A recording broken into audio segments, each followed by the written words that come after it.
My name is Michael Friedrichs,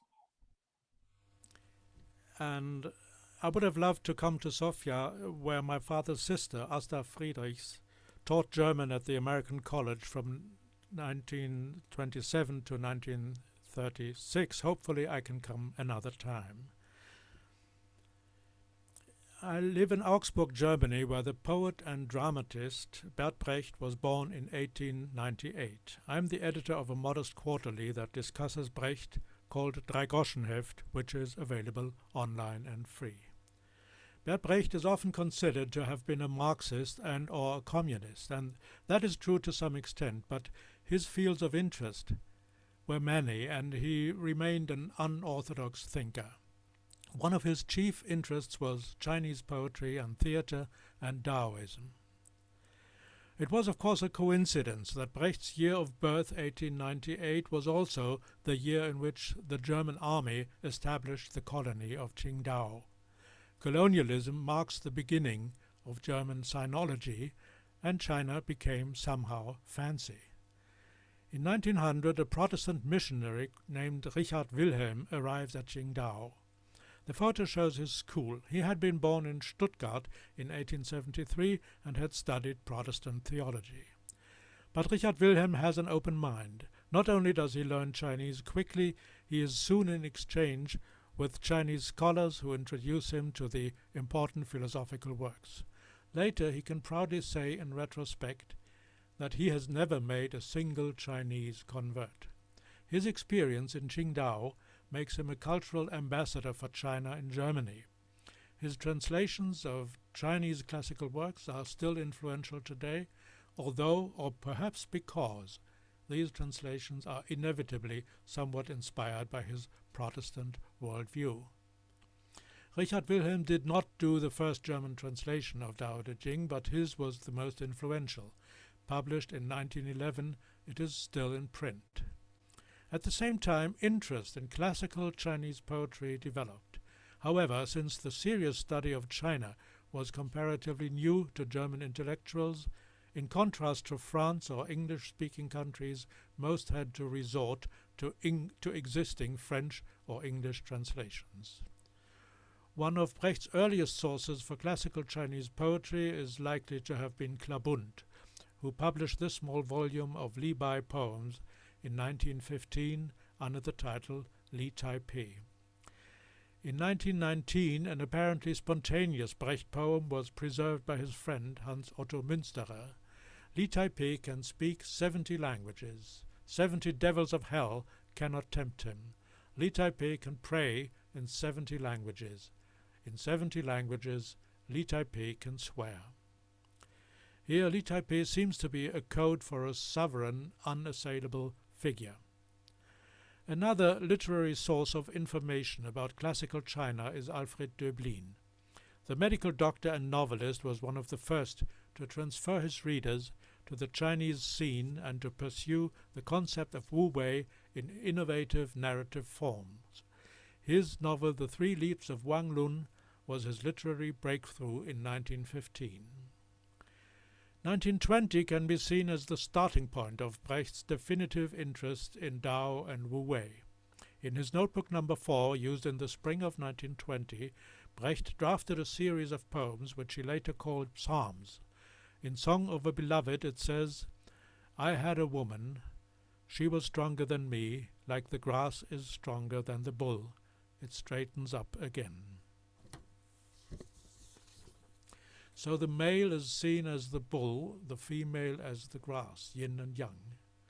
In September 1920, Brecht was invited to Baden-Baden for a few days by his friend Frank Warschauer, and he introduced him to Laozi. Brecht notes, he, meaning Laozi, agrees with me so much that he, meaning Frank Warschauer, is constantly amazed. This statement sounds arrogant, but we have seen that Brecht actually had come to similar views through reading Döblin and others. During his exile, Brecht traveled to Moscow in 1935, where he had the opportunity to watch Mei Lanfang, the famous Chinese actor. This experience had a lasting influence on Brecht's conception of epic theatre, and it helped him to defend his views against orthodoxy and narrow-mindedness in discussions which were forced on him again and again until his death. Apart from the experience of Chinese acting technique, about which Brecht wrote an impressive essays, the encounter must also have confirmed his conviction that his theatre and his literature should encompass the whole world, not just a German perspective.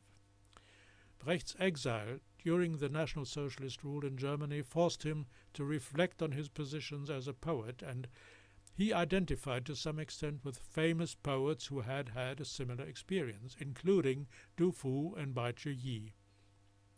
This he expressed in a poem written in Denmark, Visit to the Banished Poets.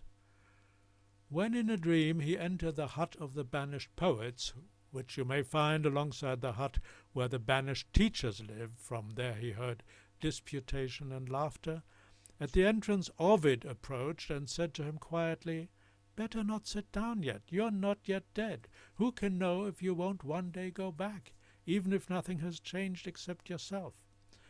But then, solace in his eyes, Bai Yi came over and smiled. "This is a rigor earned by anyone who even once called injustice by its name." And his friend Du Fu said softly, "You understand, banishment is not the place to unlearn arrogance." During his exile, Brecht came across English translations of classical Chinese poems from the Tang period by Arthur Waley, then the leading British translator of Chinese poetry. Brecht got hold of a 1938 edition and immediately translated 6 of the poems which he could publish in the Moscow magazine Das Wort. Some of these Chinese poems by Brecht are quite popular today in Germany, and the pioneer of research on Brecht and China, Anthony Tatlow, has argued that some of them are closer to the Chinese originals than Waley's English versions. One of Brecht's most highly regarded poems comes from this period, the legend of the origin of the book Tao Te Ching on Laozi's path to emigration. I will give you 3 of the 13 stanzas in Tom Kuhn's translation. When he'd turned 70, his health was frail. The teacher thought a quiet life is due, for in his country goodness had begun to fail, and evil once again was breaking through, and he buckled on his shoe. Yet on the 4th day in the mountains a customs man stepped out to bar his way. Precious items to declare? No, nothing. And the boy who led the ox spoke, "Learning doesn't pay." There wasn't any more to say. But a fancy moved the man to question, "What does your master know that others don't?" The boy, "That gentle water, if in motion, in time can overcome unyielding stone. So might, you see, is overthrown." Politically committed authors are often confronted with the argument that even the best poems supposedly cannot change the world. Hannah Arendt recalls a situation concerning Brecht's Laozi poem that seems helpful in this context.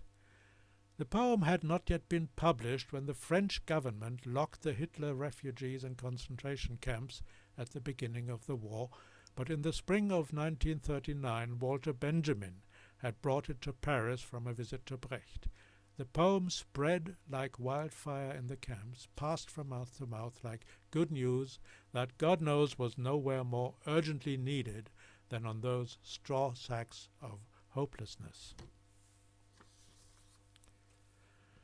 Brecht the playwright was occasionally criticized for a lack of respect for intellectual property, like when he incorporated poetry by François Villon into his threepenny opera. Brecht defended himself in 1929 with explicit reference to Zhuangzi in one of his Koiner stories. The Zhuangzi had been published by Richard Wilhelm in 1912. Today, Herr Koiner complained, there are innumerable people who publicly boast that they can write great books all by themselves, and this is generally approved. The Chinese philosopher Zhuangzi wrote a book of 100,000 words as an adult, 9/10 of which consisted of quotations. Such books can no longer be written here because the spirit is missing. As a result, thoughts are only produced in one's own workshop.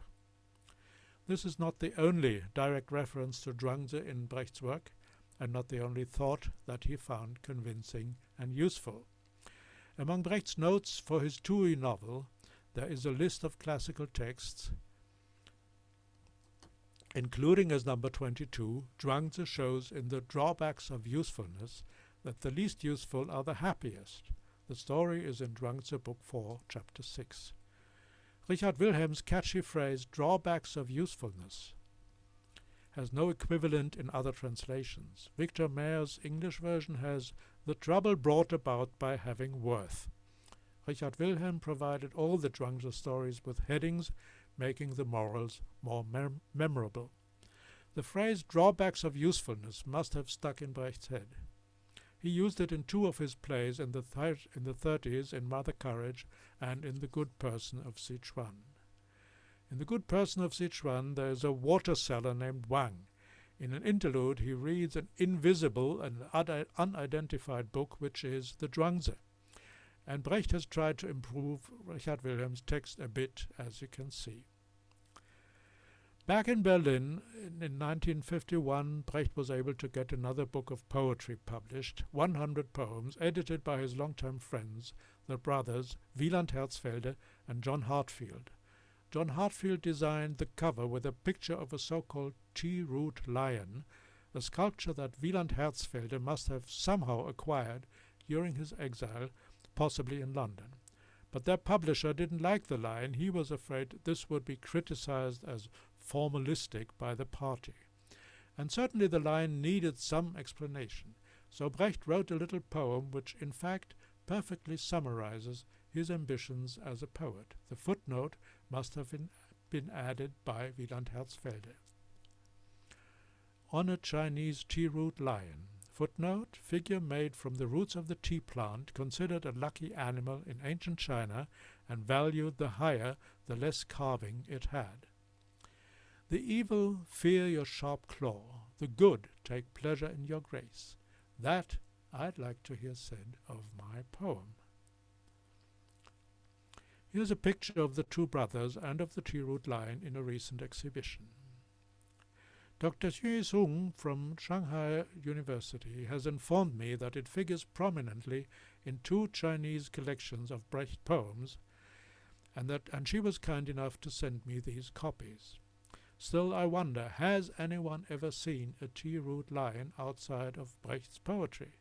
China has an admirable tradition of carving from tree roots, of course. As for carving, Gisela Hildenbrand has drawn attention to a matching story in Zhuangzi, Book 19, which exemplifies the Iran naturalness about a woodcarver who is to make a bell stand. First he empties his heart and mind for 7 days, and only then do I enter the mountain forests and observe the heavenly nature till I find one of ultimate form.